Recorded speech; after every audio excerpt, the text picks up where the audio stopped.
This is episode 3. Is it 4? Hi guys, it's episode 4 of Why Not Me? Yo guys, so welcome to episode 4 of Why Not Me. I hope everyone's had a great week so far. This episode is going to be a little bit different. Today you guys are actually not going to see any training footage. However, I have recorded a leg day which you guys are going to receive next week, which was absolutely one of the most brutal sessions I have ever gone through. But yeah, I hope you guys are good. Today I'm literally going to talk about my fitness journey and just kind of speak to you as to why I do what I do, where I'm at now in terms of coaching, why I'm doing bodybuilding, all that stuff, the whole start point, everything.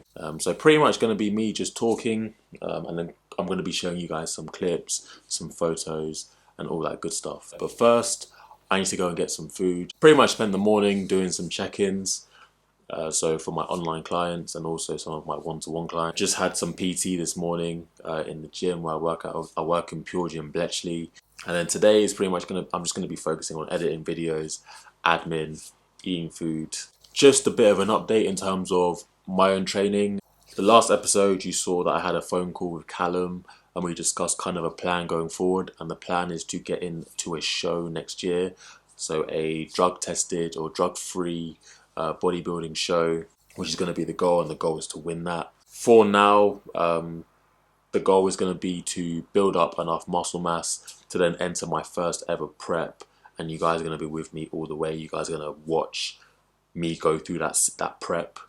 After our conversation on the phone, Callum sent me across an email where he just basically needed what I'm currently eating, how much I weigh, what my current training routine is, basically what I've been doing over the past however many months I haven't worked with him. So he's kind of now just developing my plan. He's now given me the time of the weekend. So on the weekend, I should be receiving kind of my routine. But I don't want to show you guys any more training until I'm following a plan again. Because like I've said over the last few episodes, I'm not really enjoying training without a plan. I need a plan in front of me. I need a goal. So we are just kind of waiting on that. But other than that, guys, I hope you're good. And I will join you for kind of a little bit of a sit down to talk about my fitness journey. First though, I need to eat. So meal one is going to be 450 grams of the Skia yogurt, along with some granola, 120 grams in there, with 30 grams of chocolate. I've also added in some maple syrup. Along with that as well, I'm going to have some juice. I'll probably have about 300 mils of this clementine juice, along with 2 kiwis on the side as well. That's pretty much going to be meal one. To kind of guide me through telling you guys this fitness journey story and whatnot, I wrote down some cues on the whiteboard that I use. On this little whiteboard as well, I kind of just use this thing to give me a to-do list for things to do with my clients. So I'll have one corner that's to do with my clients, and then I'll kind of have another corner that's to do with my own personal goals, such as business, my own training, food, admin, bills, whatever it might be, just urgent stuff that needs to go in there. But yeah, let's get straight into this story and I'll speak to you guys soon. Okay, cool. Okay.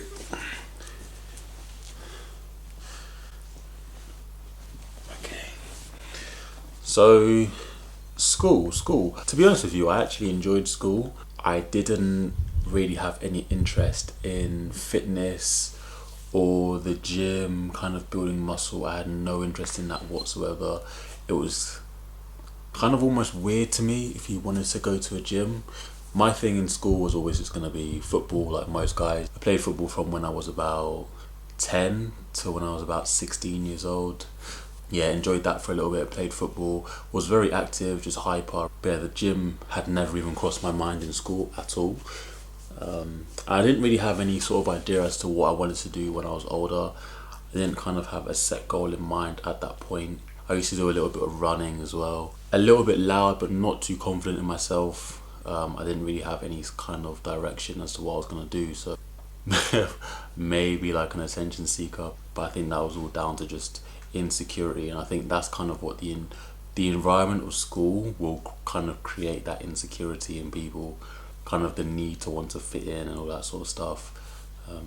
and I was definitely more so inclined to be like that when I was in school. And then I moved on to sixth form. I had a huge interest in science, like massively. Loved triple science. I liked biology, chemistry. I hated physics. I think I ended up getting like a D in physics. So I kind of decided that I wanted to go down that road of just developing myself in science. And again, by this point, I was playing basketball, but I had no interest in going to the gym. I'll put up photos if I can find any, but like I didn't like I train. I didn't do anything. I was just super skinny. I was super slim. I'm naturally skinny, so no even thought about a gym at this point. At this point, I'm like 17 years old, 17, 18 years old, and then about to head to uni. Cool. So I went to uni in London. I went to the University of Westminster because the initial road that I kind of wanted to go down was to study pharmacy, become a pharmacist, and kind of work that career. But at the same time, I wasn't 1,000,000% sure that I wanted to do that. It was just something that interested me at the time. Didn't end up doing pharmacy, went to do pharmacology. I was studying there in London. I lived in London for a year. The prices were a joke, so I moved back home on my second year and spent my last year at home as well. Again, during like the first part of the first year, I wasn't really interested in the gym. I was still just playing basketball and not very confident in myself as a person. I don't think that growth in confidence came until I achieved something with the gym. But yeah, so I was on quite a tight routine at uni as well, and I was kind of just getting used to living on my own because it was the first time that I'd lived on my own. I was in London, and as busy as London is, London can be quite lonely. Sometimes sitting around kind of just wondering what to do and having this responsibility of buying certain things, and just, yeah, it was quite overwhelming at first. But uni was going well. Uni was going really well. I just wanted to kind of have something to do when I came back to my kind of student accommodation after uni and after basketball. So I asked my good friend, Adil, his name is, so he let me borrow some weights. I think I was still 18 at this point, like just about to turn 19, and I had these weights that were two like 10 kg dumbbells, but it was more just to kill some time. But as soon as I started doing it, I just fell in love with it. Like I just became almost obsessed with it. I was just watching like loads of YouTubers and people like Hodge Twins and Physiques of Greatness, and just tons of people just who were in that industry, like Simeon Panda, all them guys. I was just watching those and I became obsessed with training. I was always quite lean, I was always quite well defined, and when I was at uni, it didn't take very long for me to start to see changes in my physique. And as I saw those changes, I just become more and more just obsessed with it. I'm gonna lie to you, like I just really fell in love with it. But yeah, so I was training, I was getting bigger, people were starting to notice a difference. I was studying, but I was also taking extra time to learn about exercises, learn about form, just immerse myself in this gym world. And it's crazy to think that literally 3 or 4 years ago, I had no interest in it, and I thought it was just a waste of time for you to want to do bodybuilding. It doesn't make any sense to me why you would want to do it. So it's just crazy to speak about it in hindsight after kind of falling in love with it, and then kind of looking back as to what my perspective on it was years ago. I get to my final year of university and things are going well again, and I've kind of decided at this point that I want to become a doctor. And I'd actually started working on a psychiatric ward, getting some experience under my belt in terms of working with patients and patient care. Because to be honest with you, I have always cared about seeing people progress and seeing people do well at things, and just seeing people climb out of adversity. That's something that I do actually really give a shit about. Just seeing people do well and just be happy. But at the same time, whilst I was doing this, that passion for fitness was still there. It was still huge as well. Working on this psychiatric ward, really, really interesting job. Very, very challenging. Just something I've never done before in my life, but definitely an eye-opener. But yeah, so then I also took the UK CAT, which is an entry exam, which I didn't manage to get like the threshold mark, so my application was rejected. I then took the GAMSAT. I took that exam and again didn't meet the threshold. I'd failed. But there was still this thing in my mind about fitness. My mindset back then was like, how the hell am I going to do well, fulfill what I want to do within fitness? I need to do something that's seen as like socially like top class for me to be happy. So like doctors, lawyers, scientists, all this stuff. But you really don't.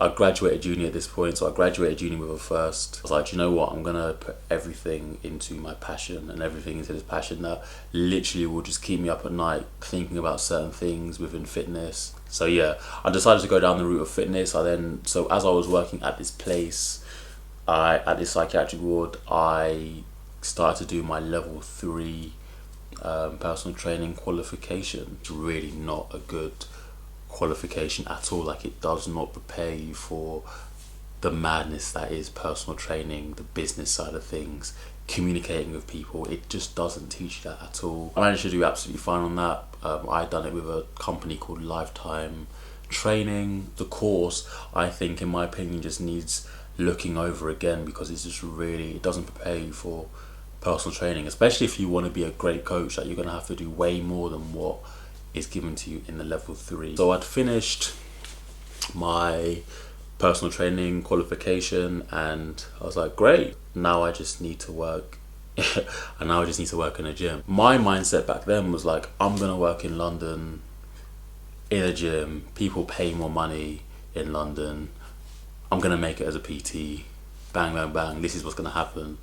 And then you get to London with your qualification and you get into a gym and you expect to walk in and people just to be like, I want you as my PT, and it just doesn't happen. So I worked in Virgin Active in Kensington, yeah, so I learned very, very quickly that you're gonna have to spend hours initially, hours and hours, establishing yourself in a gym before you even get like maybe one inquiry. You need to spend time just building your brand before people will inquire about your business. And at the time, I was living in Milton Keynes still, so going back and forth and getting to Kensington early for like 6 a.m, it wasn't feasible. I remember having this conversation with my mum on the phone, like, I've made a big mistake here, like I shouldn't be working here.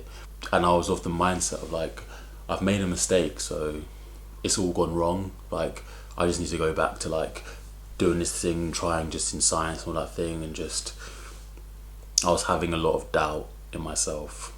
But then something happened. I was looking to work in a different gym, and I saw an advertisement for Pure Gym Bletchley, which was, at the time, the gym didn't even exist. They were advertising it to be opening late January maybe when I applied, and the gym hadn't even opened yet. They were like doing interviews in this fucking caravan, like this little shed thing in Bletchley, like it was mad. But yeah, so I applied, done the interview, all that good stuff. And then it was good because I was close to the gym, right? Like I was really close to the gym. I could put in hours in terms of like promoting the gym, just opening, promoting myself, like getting all the things in place to help give me like a running start. And I'm not gonna lie, my mentality was like, when the gym opened, my goal was to literally run the best personal training service in Milton Keynes. Because at some point I thought like, there's people that get bored of this, like there's people that want time off, there's people that like want an escape from the gym. But for me, it's like, my downtime is the gym, my downtime is improving my business. So I was like, once I get into this gym, I'm not gonna allow anybody to say they've worked harder than me. Like, that can't happen. The gym's about to open, we've been doing promo, I've met the other PTs, all that stuff. So I get into the gym, and like I said, it's a lot easier for me because I'm closer to the gym. I can kind of set up shop in the gym, introduce myself to people, walk around, collect things, collect names, get to know people, and just doing little things around the gym just to essentially collect numbers, contact people. And I was working in the gym for hours and hours on end. But what also I think did help me, in which I do feel very privileged to be in this position, is I was going into a gym that was just opening. So there were people walking into the gym wanting personal trainers, and my job was literally just to be there at the time.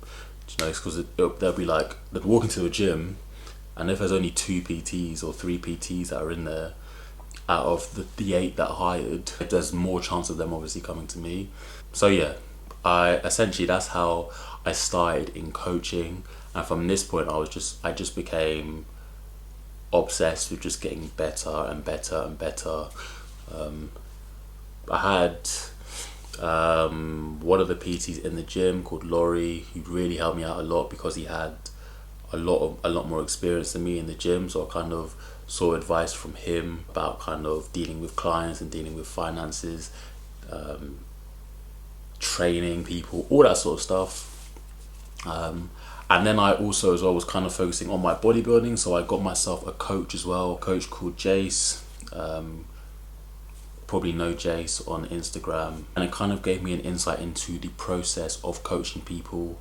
At this point I was kind of building my client base, but to improve I hired another coach to help me with my own training, but also to help me how to deal with clients and people. Moved on from Jace and then got another coach, started working with Callum Racerick, who I think is probably one of the best coaches in the UK. As soon as I got into his system, as soon as he took me on as a client, I understood as to why his business is so good. He kind of just helped me elevate my own business, and it allowed me to take tips, how he communicates, what systems he kind of has in place. And I think if you are a coach, getting someone to coach you who has a successful business is one of the best investments that you can make. At this point now, the goal was I want to compete. Ran into some issues prior to the lockdown and started to get some digestive issues. I'm not going to go into the details. I had some digestive issues which meant my appetite just died. I was getting kind of a lot of niggles as well, my lower back, my knees, I was just getting battered. At this point I was at my heaviest as well. At the end of the day I was about 107 kilos. And bear in mind, before I started lifting weights I was probably like high 70s, I was probably like 78 kilos, 77 kilos when I was younger. I think my joints and everything was just battered.